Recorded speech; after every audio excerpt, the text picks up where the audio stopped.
দেশ বিদেশের খেলাধুলা নিয়ে দেশ টিভির নিয়মিত আয়োজন টোটাল স্পোর্টসে স্বাগত সবাইকে। দর্শক, সপ্তাহে 7টা দিন ঠিক এই সময় আমরা আপনাদের সামনে হাজির হই স্পোর্টসের নানা রকম আপডেট নিয়ে। আজকের আয়োজনে আপনাদের সাথে আছি আমি কনক মাহমুদ। নারী সাফ চ্যাম্পিয়নশিপের খবর। সাফের ডিফেন্ডিং চ্যাম্পিয়ন হলেও এবার নিজেদের ফেভারিট ভাবছে না বাংলাদেশের সেন্টার ব্যাক শিউলি আজিম।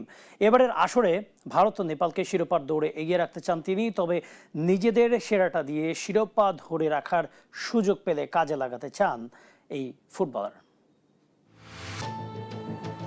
সাফ আসরে বাংলাদেশের মাঠের লড়াই শুরুর অপেক্ষা। মালদ্বীপের বিপক্ষে ম্যাচ দিয়ে সাফের এবারের আসরটা শুরু করবে লাল সবুজের মেয়েরা। তার আগে নিজেদের প্রতিটা সেরে নিচ্ছে পুরো দমে। থাইল্যান্ডের মাটিতে প্রস্তুতি শেষে ভারতে এসে শেষ মুহূর্তের প্রস্তুতি নিচ্ছে আফিদা সাগরিকারা। গোয়ার উষ্ণ পরিবেশের সঙ্গে রয়েছে বৃষ্টির ছোঁয়া। তার মাঝে ব্যাম্বলিম অ্যাথলেটিক স্টেডিয়ামে কৌশলগত উন্নয়নে মনোযোগী পিটার বাটলারের দল। থাইল্যান্ডে আমরা যে ওয়েদারে প্র্যাকটিস করেছিলাম এটাও সিমিলার, ভালোই হয়েছে আমাদের এই কয়েকদিনের প্র্যাকটিস। থাইল্যান্ডের ফ্যাসিলিটি একটু ভালো ছিল বেশি, এখানকার মাঠ একটু ওটার চাইতে খারাপ, বাট ইটস ওকে, আমরা মানিয়ে নিচ্ছি। সাফের সবশেষ আসরের চ্যাম্পিয়ন বাংলাদেশ, তাই এবারও সেই শিরোপাটা অক্ষুণ্ণ রাখার স্বপ্ন থাকার কথা ছিল লাল সবুজের মেয়েদের। তবে ইতিহাস ভুলে এবার নিজেদের ফেভারিট ভাবছেন না বাংলাদেশের এই সেন্টার ব্যাক। ইতিহাস নিয়ে পড়ে থাকলে হবে না, আমরা আগে কি ছিলাম ওটা আমাদের ভুলে যেতে হবে। আর এই টুর্নামেন্টে যদি একদম বাস্তবতা বলি তাহলে হট ফেভারিট নেপাল ইন্ডিয়া দুই টিম। আমরা নিজেদেরকে হট ফেভারিট ধরছি না, বাট আমরা চেষ্টা করব ট্রফি ডিফেন্ড করার জন্য যা যা করা দরকার আমরা করব। গোয়ার জওহরলাল নেহরু স্টেডিয়ামে 28 মে মালদ্বীপ ম্যাচ দিয়ে শুরু হবে বাংলাদেশের সাফ মিশন।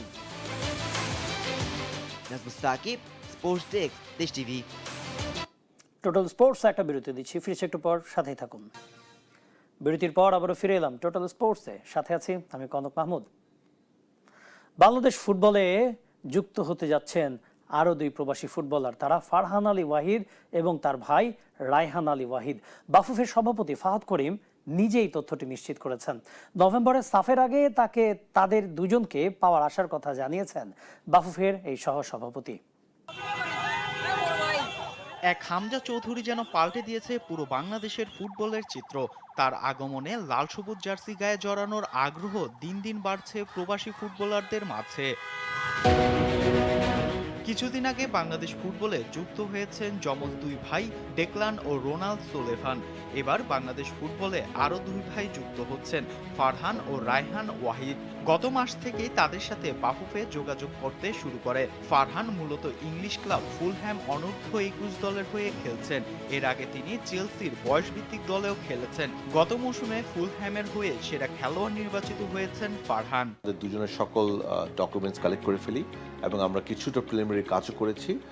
আমরা আশা করছি ঈদের পরপরই তাদের কাজ একদম ফুল সুইং হবে। Farhan, as you all know, is at the moment playing for Fulham Under-21.